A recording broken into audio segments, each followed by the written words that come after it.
الحمدللہ رب العالمین والعاقبۃ للمتقین والصلاة والسلام علی خیر الانبیاء والمرسلین وعلی آلہ وصحبہ اجمعین اما بعد۔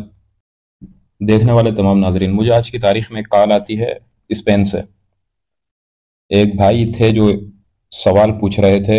طلاق کے بارے میں۔ وہ کہتے ہیں کہ میں کسی ناچاکی کی وجہ سے اپنی اہلیہ سے فون پر لگا ہوا تھا اور میں نے ان سے یہ کہا کہ تم آزاد ہو۔ کہتے ہیں کہ اس کے بعد مجھے تشویش ہوئی، پھر میں نے تحقیق کی تو مجھے پتہ چلا، اس وقت مجھے علم نہیں تھا کہ آزاد کے لفظ سے طلاق واقع ہو جاتی ہے، کنائی الفاظ ہے۔ پھر کہتے ہیں کہ میں نے تحقیق کی تو پتہ چلا کہ بھائی، مثال کے طور پر وہ کہتے ہیں کہ میں جمعے کی نماز کے لیے کیا تو ادھر ایک مولوی صاحب بیان کر رہے تھے اور ان نے یہی فرمایا کہ یہ لفظ بھی طلاق کے لیے استعمال ہوتا ہے اگر نیت ہو۔ تو کہتے ہیں پھر میں بڑا پریشان ہو گیا، پھر میں نے رابطے کیے، روابط بڑھائے، تو کراچی میں ایک مولوی صاحب ہوتے ہیں، ان کا نام ہے کامران شہزاد، اور یوٹیوب وغیرہ پر بھی ان کی بہت ویڈیوز چلتی ہے۔ کہتے ہیں میں نے ان سے سوال کیا تو انہوں نے کہا کہ اس چیز کا آپ کو علم نہیں تھا، لہٰذا آپ کی طلاق واقع نہیں ہوئی۔ تو انہوں نے پھر مجھ سے پوچھا، میں نے انہیں بتایا کہ دیکھیں، احکام کے اندر لا علمی عذر نہیں ہے، طلاق اگر کوئی لا علمی کے اندر بھی کہے گا تو طلاق واقع ہو جائے گی۔ پھر مفتی کامران شہزاد نے انہیں یہ بتایا کہ یہ ایک کنائی لفظ ہے اور اس کو بغیر نیت اور بغیر علم کے اگر کہو گے تو طلاق واقع نہیں ہوگی۔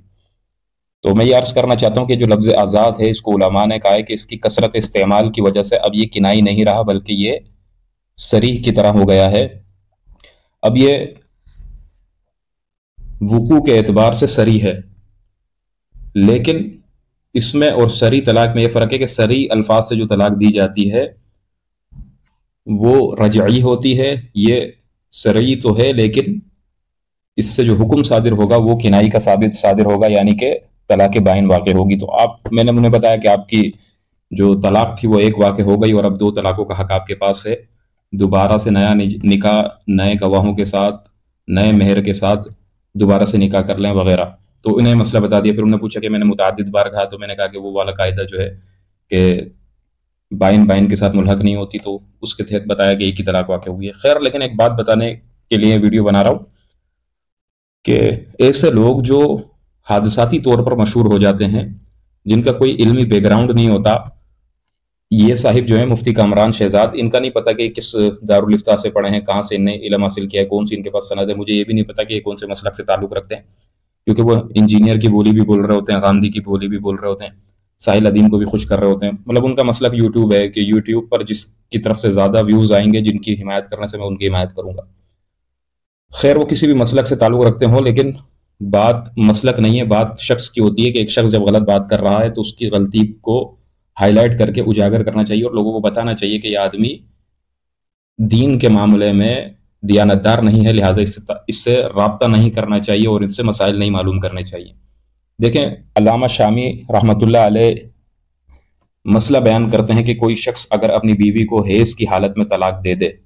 اور اس کو اس بات کا علم نہیں ہے کہ حیض کی حالت میں طلاق دینا یہ گناہ ہے، تو کیا طلاق واقع ہوگی یا نہیں ہوگی؟ تو علامہ شامی رحمۃ اللہ علیہ ان الفاظ کے ساتھ بیان فرماتے ہیں، ادھر رقم تراز ہیں، وہ یوں لکھتے ہیں کہ وَجَهْلُهُ بِتَحْرِيمِ الطَّلَاقِ فِي الْحَيْضِ لَا يَمْنَعُ وُقُوعَهُ لِأَنَّ الْجَهْلَ لَا يَكُونُ عُذْرًا بِمِثْلِ هَذَا، کہ کسی بھی شخص کا اس بات سے جاہل ہونا کہ طلاق حیض کی حالت میں دینا یہ گناہ ہے، حرام ہے، یہ طلاق کے وقوع کو نہیں روک سکتا، کیونکہ اس قسم کے مسائل میں یہ چیزیں یعنی لا علمی کوئی عذر نہیں مانی جاتی۔ مطلب احکام کے وقوع کے اعتبار سے لا علمی عذر نہیں مانی جاتی۔ ہاں، یہ بات الگ ہے کہ لا علمی ثواب اور عذاب کے اندر عمل دخل کرتی ہے۔ مطلب ایک شخص کو نہیں پتا کہ 3 طلاق دینا ایک ساتھ بہتر نہیں ہے،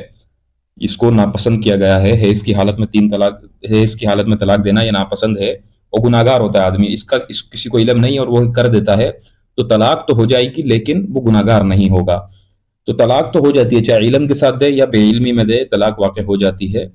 لہٰذا ایسے لوگ جو اس قسم کے مسائل لوگوں کو بتاتے ہیں، ان کا مقصد یا تو ان سے پیسے نکالنا ہوتا ہے، اپنے مریدین کی ایک تعداد کو طویل کرنا ہوتا ہے، یا وہ خود جاہل ہوتے ہیں مسائل سے جو اس قسم کے مسائل بیان کرتے ہیں۔ لہٰذا ایسے تمام قسم کے افراد جو ہیں وہ دین کے لیے خطرہ ہیں۔ ایسے علماء سے مسائل نہیں پوچھنا چاہیے جو مسائل کا علم صحیح طرح سے نہیں رکھتے. وما علینا الا البلاغ المبین.